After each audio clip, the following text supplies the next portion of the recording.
Ceann Comhairle.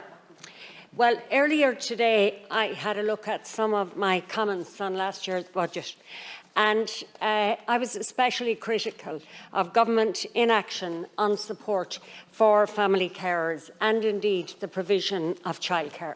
And today I'm happy to say that I'm really pleased to see a long overdue increase to the income disregard for accessing carers allowance. That has increased from 665 to 750 per couple per week. And if you add to that the increase in the capital disregard from 20,000 to 50,000, those changes will ensure that a greater number of families will be able to access carers allowance. That means test was called the mean test, and it penalised so many full-time family carers, many of whom were lifetime carers. And the capital disregard of 20,000 meant that so many middle-aged and older carers couldn't put money aside either for their pensions, which the state didn't provide, or a nest egg to support the person they cared for. So today's news for those families is good news. Now, it is worth noting that about 90,000 who currently access carers allowance, about half of them, 45,000, can only draw down a half rate. So the increase in both disregards today means that many of those 45,000 will be able to increase the carers allowance that they can access. However, the other 45,000, those who are accessing carers allowance now, will see very limited benefit in today's budget. I was most disappointed that carers allowance was not recognised as a qualifying payment for fuel allowance. All families in the state are being hit with very significant increases in the cost of energy. But family carers, especially those caring for elderly persons, will have increased energy bills, especially as we head into winter. So this is an example of where we are not connecting the dots and helping to ensure that those who care within the family home do not sometimes have to make impossible choices between heat and food. Now, I also mentioned childcare, and over the past 12 months I have many times asked the relevant minister for support for this sector, and the increased funding to childcare is welcome. However, it falls short. In fact, it falls well short of the 75 million that will be needed to guarantee a living wage to those who work in the sector, 95% of whom are women. And retention of workers in this sector is a major issue.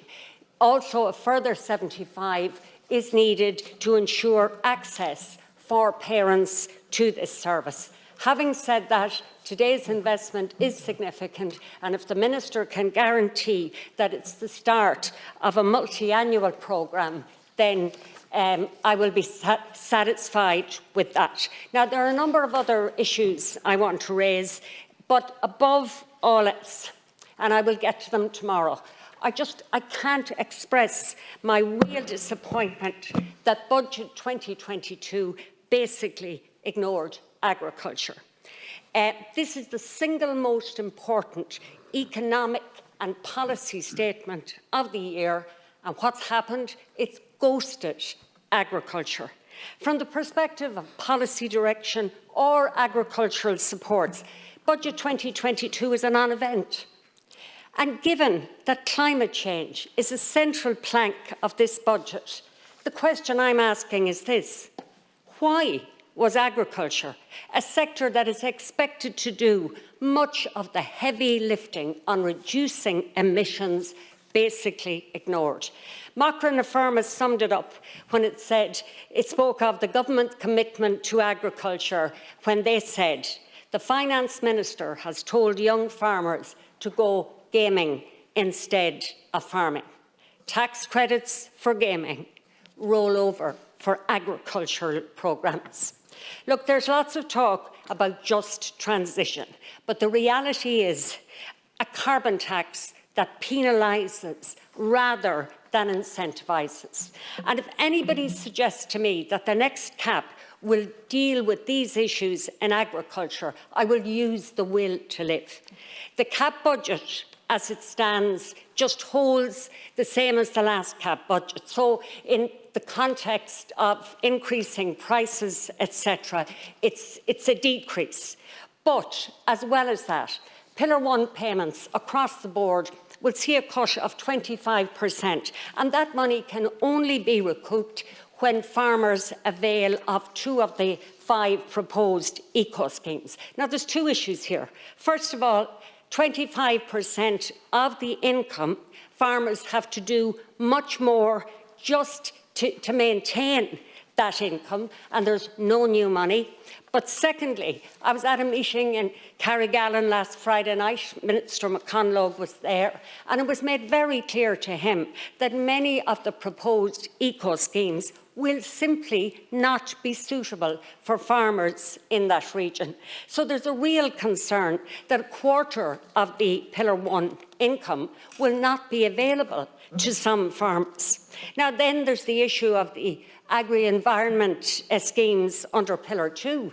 Will Pillar 1 eco-schemes be a benchmark? How much more will farmers have to deliver in order to access Pillar 2 agri-environment schemes?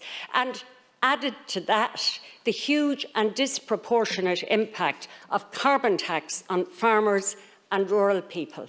Minister, carbon tax is meant to incentivise. We all support that. We all agree with it. But in this context today, carbon tax is seen to penalise. It's meant to encourage a switch to cleaner fuels, electric vehicles and public transport. In rural areas, very often there are no alternative fuels, whether it's oil or coal or peat, but we don't have gas lines running beside our homes. There's little infrastructure for electric vehicles. Whatever there is in the towns and the cities, there's none in rural Ireland. And public transport, well, I don't need to tell you, Minister, about the dearth of public transport in rural areas. And I was delighted to hear the Minister is proposing a 50% cut in the cost of public transport for 19 to 24-year-olds. That's good. And if they're going from Sligo to Dublin, it'll be fine. But if they're trying to get into IT Sligo from Giva or maybe Mohill and South Leitrim, they won't be able to avail of that 50% because there won't be public transport available. Look, it's quite clear the SRI, the EPA, their analysis show that carbon tax will cost rural and agricultural communities more. So farmers are being promised a just transition, but there's no evidence of it. Cancor, I have, I think, about 9.5 minutes. I'm not sure how I'm doing. No, I have 2 more. Oh, you have 2 more. Yeah, fine. I think I have another minute, maybe. Right. Anyway, look, there's nothing extra, Minister, for the suckler cow, which is the mainstay of the rural economy in the constituency that I represent. And nobody is talking about the fact that there's a drop of 46,000 in the suckler herd. There's nothing for the Yo premium, no front-loading for ANC, no light at the end of the tunnel for those who are frozen out of REAP.